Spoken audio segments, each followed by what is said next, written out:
here with us today, as well as a number of Auckland candidates as well. Look, today I want to talk about something that matters, I think, to every young family in New Zealand, and that, of course, is the time that parents get with their new baby.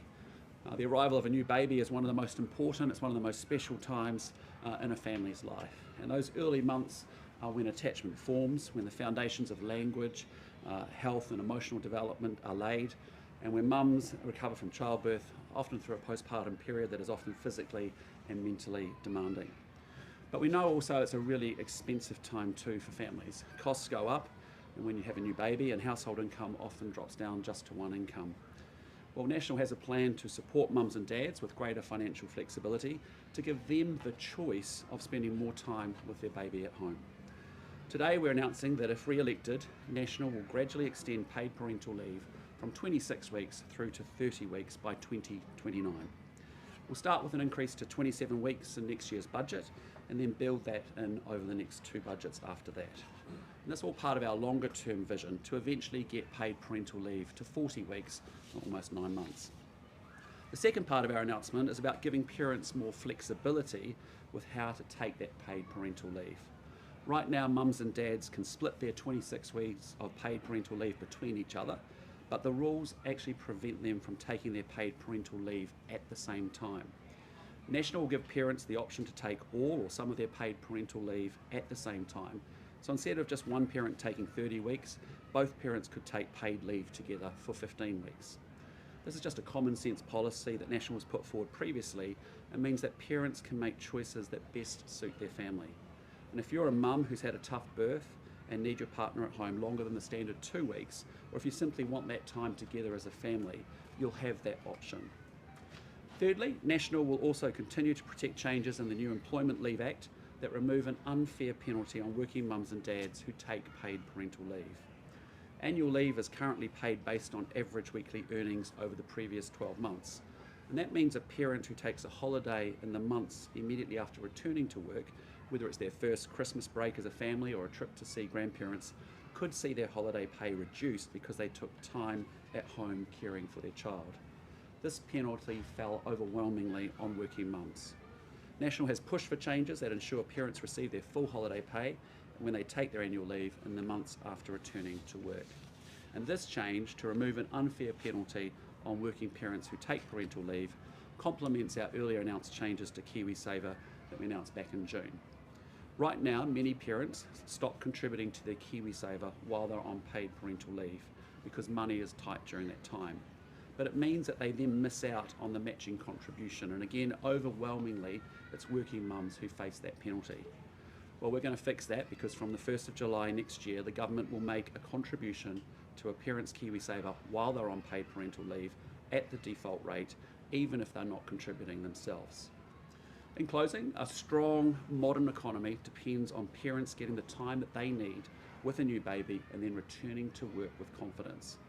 We're the party that backs families, and we're backing skilled people to stay in the workforce, which is all part of National's wider plan to fix the basics and to build a great future for all New Zealanders.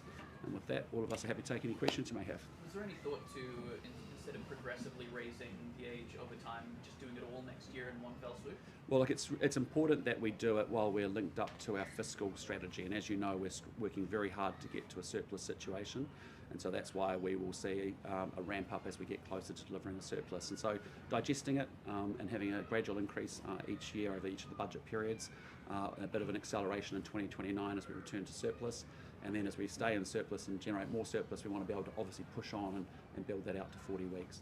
Why did you decide to use that money to extend the time frame rather than boost the payment itself? Yes, I'll let Nicola talk to that because we gave that some thought. Because ultimately we want parents to be able to spend more time at home with their babies, and if we were to increase the rate, we would actually reduce their ability to do that. So our vision is to expand paid parental leave to 40 weeks over time.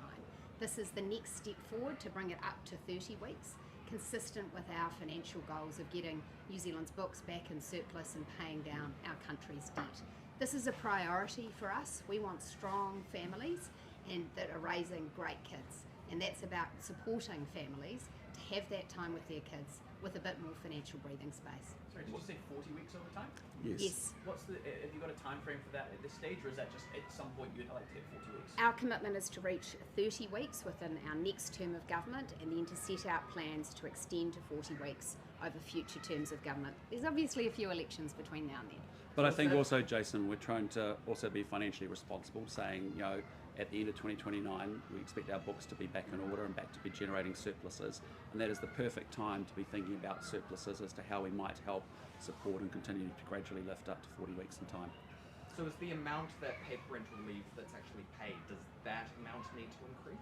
Well, that amount is already increased every year in line with average wages. So this year it increased to $811. It was previously less than $800 a week.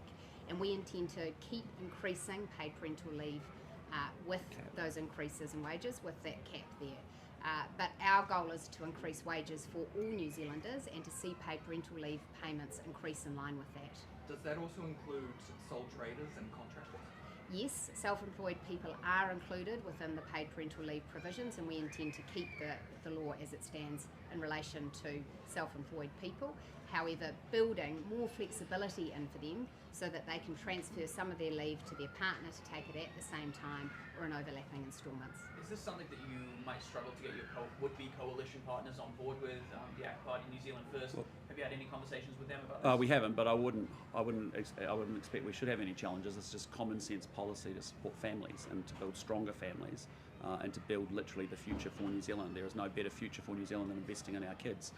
So I think it would be a pretty unwise party that doesn't want to get on board and support a policy like this. Some of your critics might say, well, you've already had 3 years. If it's such a priority, why didn't you do it sooner?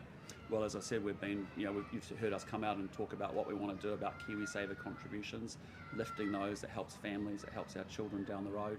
We've talked about the fact we want to support those KiwiSaver contributions during times of paid parental leave. We know 4 out of 5 parents don't make the contributions during that period of time. And so this is consistent with a whole set of values that we've had and a whole set of increases. I'll let Nicola, Greg talk to a little bit about the Holiday Act piece of it as well, which is something that we've obviously passed that legislation. We want to make sure that stays in place to support as well at that time. Do you want to pass a few quick remarks on that? Sure. I think as a government we've been squarely focused on rebuilding the economy in order to build individuals' wealth. And we've also, as a result of that, been squarely focused on driving down that gender pay gap and that retirement savings gap. We know during your earning lifetime there's probably a 25% difference in your KiwiSaver contribution and 37% at retirement, which is quite extraordinary. So, as the Prime Minister just articulated, by changing the accrual rate for people taking parental leave in terms of how they're earning their holiday pay, it's just another string to add to the overall picture of how we're building individuals' wealth. And you think this is going to help with the gender pay gap? I do, absolutely, but more particularly the retirement savings gap. I mean, there's this extraordinary thing out there called the motherhood penalty. We all know it's there. There is no silver bullet to resolving it, but I think multiple actions like we're demonstrating today are all going to, play a really big part in driving it down. And how much is this going to cost to extend it to 30 weeks? Yep. So we are introducing this gradually so that we can do it while getting our books back into balance and reducing debt. Next year the cost will be $27 million. That cost will increase over time, reaching $124 million a year when it's fully rolled out. So the cost over the forecast period is just over $300 million. And this is all about priorities. For National, our priority is strong families. We've spent a term fixing the basics by cleaning up the government books, putting the foundations back in the economy. With a strong economy, there are dividends for everyday New Zealanders, and this for us is a priority, a dividend we want for working parents to ensure that they have the opportunity to spend more time with their young children. And as we increase the period from 26 out to 30 weeks, obviously our policy we announced on the 1st of June about actually wanting to have matching contributions that the government will pick up for. It's about an extra $12 million, I think, over the 4-year period as well. Was it always your plan to announce this today? Yeah, I mean, we have had you know, it won't surprise you, but as a National Party, we have a whole locker full of policies to go to the election with. This is one that we've been talking about as a caucus for some time. Unlike other parties, we're ready to go, and we've got a lot to roll out between now and November the 7th. And this is very much part of, consistent with what we've been wanting to talk about, you know, in our families policies, how we support stronger families, how we actually literally, as I keep saying, build the future by getting stronger families in place across New Zealand. I think, Prime Minister, if I could reflect, you know, this is not only something that our membership support. You know, there are many National Party members for whom strong families is an aspiration they hold dear. But I think you've also seen that we have lots of young parents in our caucus, whether that's Nicola Grigg, who's had a baby while being a minister, whether that's Katie Nimmin, whether that's Simeon Brown, who's had 4 children while in Parliament. Likely to have another 15, I reckon. Or whether Just that's putting it out me. there. And I mean, I had my children before I came to Parliament, but certainly I've been doing the juggle. And I think those values are being reflected in the policy priorities of our caucus. We've got lots of young parents. We know what it's like to be juggling paid work and raising a family, and we want it to be easier for more Kiwi But was parents. the announcement always scheduled today? Because some people might think it's, you know, cynically think that we had this. No, announcement this is, comments. we've got a series of family policies that we've been talking about over a period of time. We've got policies from today, you know, right through until November the 7th. We've got a full locker of policies. We think we could actually run, probably we've got enough policies actually, to be honest, to run 2 elections. But the reality is this was always our plan, and it's the right plan, and it's the right thing to be doing, exactly as we've talked about. Do you mind if I ask Katie very Yeah, quickly? sure. Have you? Sorry to bring this back up again. But this is the news. Have you received an apology from Stuart Nash yet? Yes, I have. Yeah, and was it over the phone? Did he text it to you? Yeah, no, look, he called me on Thursday evening on my way back home. Yeah. How did that conversation go? Wow, he just offered his apology for offending me. Yeah. And I mean, maybe you'd like to talk to this policy a little bit in light of his comments. Yeah, look, I mean, my view on this policy would have been the same regardless. You know, we get feedback from people that say they want the flexibility and the freedom to do what works for their family, and I've said a lot this week. There is no right way of being a working parent. We just need to give people the choice. And that way, you know, this policy that we're putting forward is really going to give people that choice. You know, and I think I stand by that whether what happened this week happened or not. Yeah. So, you guys promised flexible paid parental leave the last election. Obviously, that hasn't happened. Why do you think parents should believe that it's going to happen? Yeah, well, this look, time? I mean, obviously this was a member's bill in Nicola's name. It's now sitting with Dana Kirkpatrick. I'll let Nicola talk to it a little bit about Yeah, that too. and look, ultimately we didn't have it in the coalition agreement for this term of government, and the ministerial responsibility for paid parental leave sits with Brooke Van Velden, who's in the ACT Party. She didn't prioritise this change in her work program.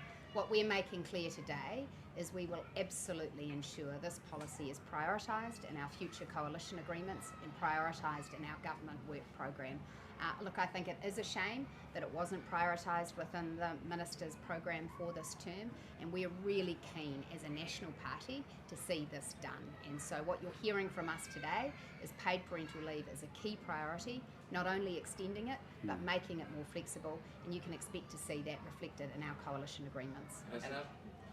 And that paid parental leave is set at under 40 hours a week at minimum wage. With the current cost of living crisis, do you think that's enough for young families to be living on? Well, paid parental leave is now set at a cap of $811 per week, and that payment has increased every year in relation to average wages. That's been the setting for some time. We think that those are sensible settings, and our priority is extending the number of weeks for which parents get coverage.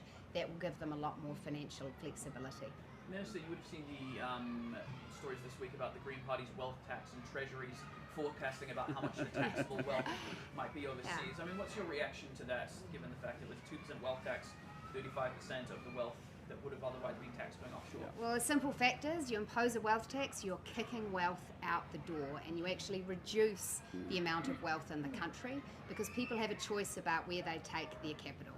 And what we've seen internationally, when wealth taxes are imposed, it actually reduces the amount of revenue available to governments because those who are creating jobs and incomes and business in the economy choose to do that in a country where they will face less tax. The Treasury evidence on that point is very clear. They say the higher your wealth taxes, the more you will lose.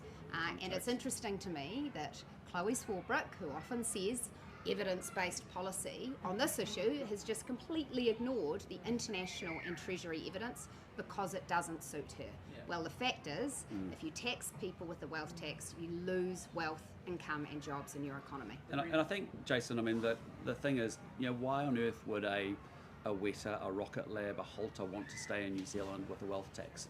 Those are incredible businesses that have taken, entrepreneurs have taken risks. They create high-paying jobs here at home. Exactly as Nicola said, in our experience internationally, we've seen it out of Norway, as capital flight takes place, capital is reassigned somewhere else, you lose jobs, high-paying jobs, and actually you lose and lower your income tax over time as well. So, honestly, the madness of Labour, the Greens and Te Pāti Māori just wanting to tax and tax and tax New Zealanders more, whether it's a wealth tax, inheritance tax, capital gains tax, lifting income tax, lifting corporate tax rates, trust taxes, that is just not the way forward for New Zealand. The way forward is to follow the plan, to lift and improve affordability for New Zealanders and have a proper long-term economic plan that's actually about driving growth into the economy.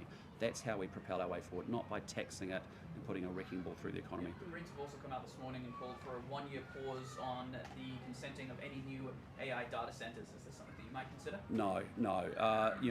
Data centres are critical for us going forward to add more value into our economy, to embrace more technology and innovation. But it's also important that we come, as we expand and open up more data centres in due course, with some very good thinking and some good principles about how we do that. I think the way the Greens have positioned their statement, from what I've seen this morning, is it's quite alarmist. The reality is I think we have 3 data centres coming on stream in the next year or so. And beyond that, Nicola and I are thinking very deeply about an AI strategy, and a part of that would be certainly data centres. And as I've said publicly, going forward, data centres will need to bring additionality to our energy system and electricity system, and we'll also need to have some good conversations about use of water. But the bottom line is New Zealand, with a high renewables mix, with plenty of land, access to water, temperate climate, is a good place for data centres to be. But I think, again, a bit like the oil and gas ban, to turn off investment before it's even arrived in New Zealand, I think is really foolish. We saw that with the oil and gas ban. It sends a message back to international investors, say do not come to New Zealand. That's wrong. The reality is in the next 12 months there's 3 data centres coming on stream at best, and we'll think very deeply about making sure it's additional so it doesn't drive up electricity prices for Kiwis. And speaking of messages that things send, what do you make of Donald Trump slapping the 12.5% tariff on New Zealand among other countries? Well, it's absolutely ridiculous. This is a country that does not have a forced labour challenge or problem. It's clearly a mechanism, having had the Supreme Court vote down the last approach on building out tariffs. They found another way to do it. We have raised it consistently with Jamison Greer, Trade Representative, Trade Secretary in the US, and said, look, tariffs are bad for American consumers and they're really bad for the global economy. And we know how this movie ends, and it doesn't end great. And that's why we continue to make the case strongly with the Americans that it's a wrong-minded policy. We think it's an absolutely ridiculous situation where they're just trying to shake down countries for more tariffs and dream up new excuses for creating them. New Zealand does not have a forced labour problem, and despite of all that, despite tariffs, and we've dealt with it now for just over almost 2 years. New Zealand exports to the US are up over 4% in the last 12 months. But importantly, a big focus of our government has been making sure we diversify the market so that our exporters can move product out of the US to the UK, to the EU, to China, to Northeast Asia, Southeast Asia, and obviously India going forward in the Middle East as well. Very strong language that you shake down other countries from the Well, US. I think that's what it is. I mean, there's been, there was a basis for why tariffs were imposed under previous legislation. It was turned down by the US Supreme Court. There's a casting around to try and dream up some other excuse for why tariffs need to be created. Forced labour for New Zealand, it's not a problem. We don't have an issue with forced labour. We don't have a habit of actually importing into New Zealand and then re-exporting out of New Zealand. There's just no basis or logic to what's been imposed. We've continued to make our statements very strongly over the last couple of months around this, seeing this coming. We'll continue to make sure our exporters are well positioned to do the best they can in the US, but equally we diversify our market so they've got flexibility and optionality as to where they go. Just last one, guys. Are you concerned at all that you may not get back into Parliament on current polling? No, I'm not concerned at all, because National has a vision for the future. We are fixing the basics, we are building the future, and the policies we will set out to the New Zealand public will see our polling increase. Just time back to the policy, the parental leave today. Have National consulted smaller employers or business groups about this proposal and kind of the cover that they need to find for longer periods of leave? I think to be very clear, it's already a requirement in New Zealand law that employers cover up to 12 months of parental leave for their employees. We're not proposing a change to that, so this places no extra imposition on small businesses or employers. It's important also to note that the cost of paid parental leave is borne by the government, not by employers. Okay, team, thanks so much. Have a great day. Feel free to jump into the Hippos playground if you wish to, and I know you'll want to. Jason told me he wants to go on the slide. Yeah. I'd back him on that too. Yeah. All right, team, have a good day. See ya. Thank you.